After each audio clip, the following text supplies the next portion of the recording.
Having a good week so far. It's Tuesday, so it's that special time of the week where we sit down and talk about all things related to mortgages.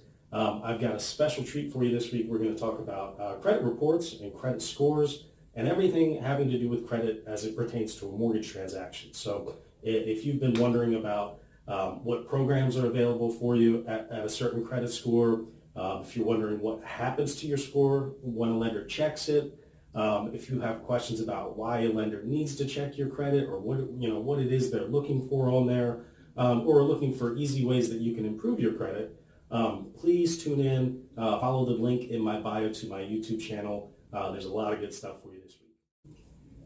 Okay, so I want to start just by talking about the credit scores and what programs might be available to you depending on where your credit score is at. Okay, so I'm going to start at the bottom of the scale, which would be a 580.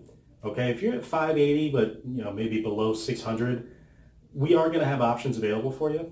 They're going to be very limited. There's not going to be many options, and the rates are going to be a little bit, they're going to be high, but we could probably get you in the home. Okay, if you can afford to, I would wait and try to get the scores up a little bit more, just because more is going to become available to you if you can get up to the next tier, which would be a 620. At 620, you can do pretty much all of the programs, FHA, VA, USDA, conventional loans. But once again, rates are probably still going to be a little on the high side. And if you're going conventional, the mortgage insurance is going to get pretty pricey. Okay.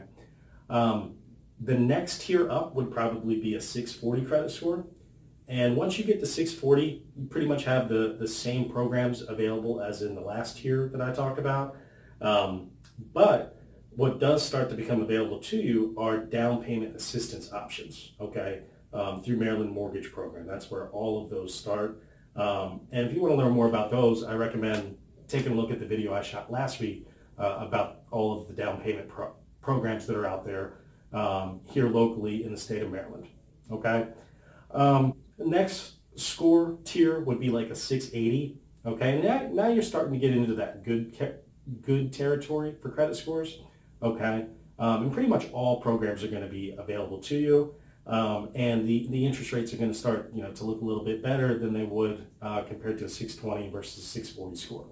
And then the last tier I'm going to mention really is like 700 and above. Once you get to 700, you can pretty much do everything. Okay.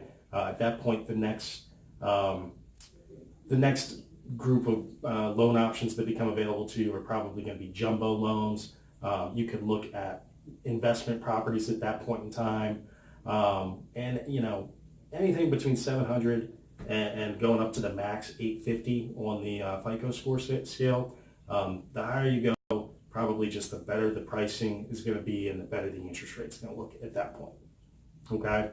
Now, I also get asked a lot about just credit checks. Okay, a lot of people are still believing that by me checking their credit to qualify them for a home purchase, it's going to hurt their scores, and that couldn't be further from the truth. Okay, the truth is, whenever you're applying for a mortgage, the impact on your credit is pretty negligible. Okay, it's usually from like 3 to 5 points on your score. All right, so it's not going to take you from good credit down to bad credit. Okay, it might take you from a 650 to a 645, but you're still going to be in the same tier. Someone at 645 versus 650 are going to be eligible for all of the same programs. Okay, I also get asked a lot about what type of credit pool this is going to be. Will it be a hard inquiry on my credit or a soft pull on my credit?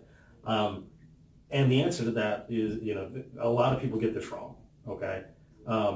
The answer is it's going to be a hard inquiry. Okay. A soft pull, you're only going to find that on things that you're not applying for. Okay. So if you get a offer in the mail from, say, like American Express for a new credit card, that means they did a soft pull on your credit. Okay. It's not going to actually show up as an inquiry or ding your scores in any way. But it means they, did a soft look at your credit and think you might be eligible for a card that they have to offer. Or you'll see a soft pull on if you're starting a new job and they need to do a background check. Those kinds of things are going to be a soft pull. If you're out there actively trying to buy something, it's always going to show up as a hard inquiry, okay? Whether you're buying a new car, applying on your own for a credit card, shopping for a mortgage, those are all going to show up as an inquiry, aka a hard inquiry on your score. But like I said, the impact is pretty negligible, okay? And additionally, if you're out there, if you want to, in this competitive environment we're in right now, if you want to shop around and inquire with multiple lenders, you have the ability to do that now, okay? From the time your credit is pulled by the first lender, you actually have a 45-day shopping window where you could go out there and apply with 100 different lenders. Doesn't matter. All of those inquiries are going to be treated as one as long as they're within 45 days of each other, okay? So have no fear about going out there, shopping around, and making sure you're finding the best deal for you and your family, okay? And then lastly, just protect yourself, okay? There's a lot of identity theft and fraud things going on. And if you have any concerns about the person you're talking to on the other end of the phone, ask them for their NMLS ID, okay? Every lender out there has to have one. We have to get background checked in order to get this number. We have to take continuing education every year to maintain our license. And rest assured, if we were doing something with your information we weren't supposed to, we'd be giving that license up pretty quickly, okay? And the place to check it is a website called nmlsconsumeraccess.org, okay? And this is a place just for consumers to verify the identity of a financial services representative, okay? My NMLS ID is 1077911. All right. Now,